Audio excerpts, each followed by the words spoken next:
If the Create Gmail account option is not available on Gmail, it could be due to a variety of reasons such as browser issues, app glitches, or restrictions.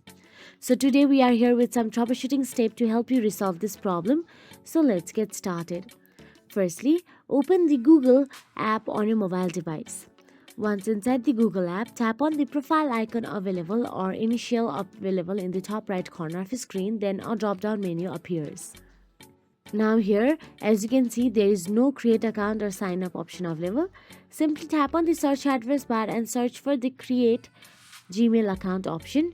Then tap on the create a Gmail account option available there and navigate to the official Gmail account creation. Now once you navigate to it, you can scroll down and there you can see create account option available and you can simply tap on it and create a new account.